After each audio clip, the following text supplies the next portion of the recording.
Bollywood actor अपने movies के अलावा और भी कई चीजों के लिए चर्चा में रहते हैं। कभी ड्रग्स के मामले को लेकर, तो कभी पंप एंड डंप के केस को लेकर, तो कभी सट्टेबाजी के मामले में। ताजा मामला भी कुछ ऐसा ही है। बॉलीवुड एक्टर रणबीर कपूर की मुश्किलें खड़ी हो गई हैं क्योंकि ईडी ने उन्हें समन किया है। किस मामले में भेजा गया है समन, पूरी खबर जानेंगे इस वीडियो में। नमस्कार, आप देख रहे हैं बिस्तक और मैं हूं श्रेया ठाकुर। दरअसल रणबीर कपूर का नाम महादेव गेमिंग बेटिंग केस में सामने आ रहा है। एक्टर को 6 अक्टूबर को पूछताछ के लिए बुलाया गया है। इस केस में सिर्फ रणबीर कपूर का ही नाम सामने नहीं आ रहा, बल्कि लिस्ट में 15 से 20 सेलेब्स और हैं जो ईडी के रडार पर हैं। इस लिस्ट में अतीफ असलम, राहत फतेह अली खान, अली अंसर, विशाल ददलानी, टाइगर श्रॉफ, नेहा कक्कड़, भारती सिंह, अली अवराम, सनी लियोनी, भाग्यश्री, पुलकित सम्राट, कीर्ति खरबंदा, नुसरत भरूचा और कृष्ण अभिषेक का नाम शामिल है। महादेव गेमिंग बेटिंग है क्या आखिर, ये पहले आपको बताते हैं। महादेव गेमिंग बेटिंग एक ऑनलाइन सट्टेबाजी का प्लेटफॉर्म है। इस ऐप के प्रमोटर सौरभ चंद्राकर की शादी फरवरी में संयुक्त अरब अमीरात यानी यूएई में हुई थी। शादी में 200 करोड़ से ज्यादा का खर्च किया गया था। इस आलिशान शादी का वीडियो भारतीय एजेंसियों के हाथ लग गया। अब शादी में परफॉर्म करने के लिए जितने भी सेलेब्स बुलाए गए थे वो भी अब ईडी के रडार पर हैं। सौरभ चंद्राकर ने शादी में कई लोगों को बुलाया था। परिवार वालों को नागपुर में यूएई तक ले जाने के लिए उन्होंने निजी जेट किराए पर लिए थे। सिर्फ इतना ही नहीं, शादी के लिए वेडिंग प्लानर, डांसर, डेकोरेटर आदि को मुंबई से बुलाकर काम दिया गया था। सबका पेमेंट कैश में किया गया था। ईडी ने इस संबंध में डिजिटल सबूत भी जुटाए हैं, जिनके मुताबिक योगेश पोपट की messrs R1 events private limited के नाम पर एक इवेंट मैनेजमेंट कंपनी को हवाला के जरिए 112 करोड़ पहुंचाए गए थे और 42 करोड़ रुपए होटल की बुकिंग के लिए नकद भुगतान किया गया था।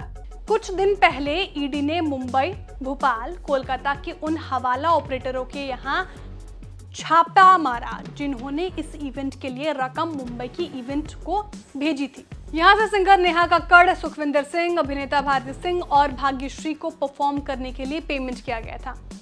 ईडी ने छानबीन में पाया कि महादेव बुक ऐप और सट्टेबाजी का ये मामला छत्तीसगढ़ के कुछ पॉलिटिशियंस, पुलिस ऑफिसर्स और राजनेताओं साथियों से जुड़ा हुआ है।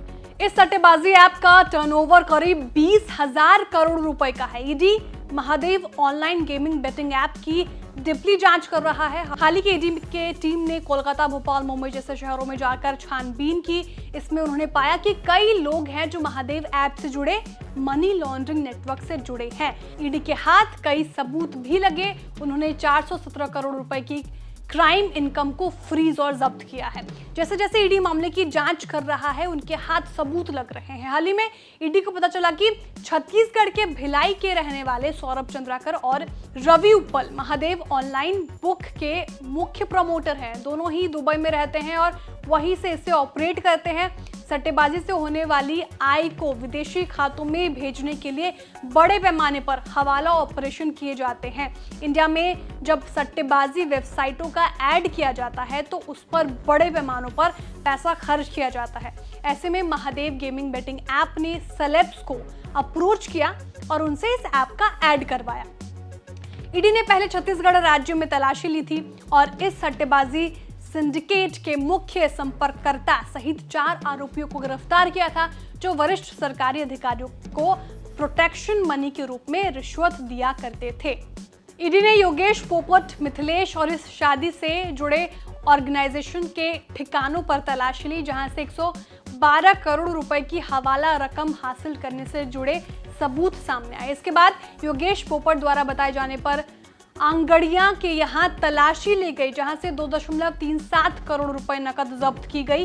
यहीं से ईडी को बॉलीवुड सेलेब्स के बारे में भी पता चला जो इस सट्टेबाजी ऐप को एंडोर्स कर रहे थे। ईडी ने भोपाल में धीरज आहूजा और विशाल आहूजा की मेसर्स रैपिड ट्रेवल्स पर भी तलाशी ली, जहां से परिवार वालों का दुबई आना जाना, ठहरना और बॉलीवुड सेलेब्स की टिकट की जानकारी हाथ लगी। ऐप के वॉलेट बैलेंस का इस्तेमाल करते हुए इंटरनेशनल टिकट बुक कराई गई थी। ईडी ने महादेव ऑनलाइन बुक ऐप के मनी लॉन्ड्रिंग ऑपरेशन में शामिल विकास छपारिया और गोविंद केडिया के ठिकानों पर भी तलाशी ली है। ईडी ने पाया कि गोविंद केडिया की मदद से विकास छपारिया अपनी संस्थाओं messrs perfect plan investments LLP, messrs exim general trading FJDCO और messrs tech pro IT solutions LLC के जरिए विदेशी पोर्टफोलियो निवेश के रास्ते भारतीय शेयर बाजार में भारी निवेश कर रहे थे। कंपनी के नाम पर जमा 236.3 करोड़ रुपए की नकदी और सिक्योरिटी होल्डिंग को ईडी ने PMLA 2002 के तहत जब्त कर लिया। इसके अलावा PMLA 2002 के तहत गोविंद कुमार केडिया की डीमैट होल्डिंग में 160 करोड़ रुपए की संपत्ति भी ईडी ने जब्त कर ली है। 18 लाख रुपए की भारतीय मुद्रा और 13 करोड़ रुपए के गहने भी जब्त किए गए हैं। अब तक ईडी ने रायपुर, भोपाल, मुंबई और कोलकाता में 39 जगहों पर तलाशी ली है और 417 करोड़ रुपए की अवैध संपत्ति जब्त की गई। ईडी ने विदेश में भी गंभीरता से इस मामले की जांच शुरू कर दी है।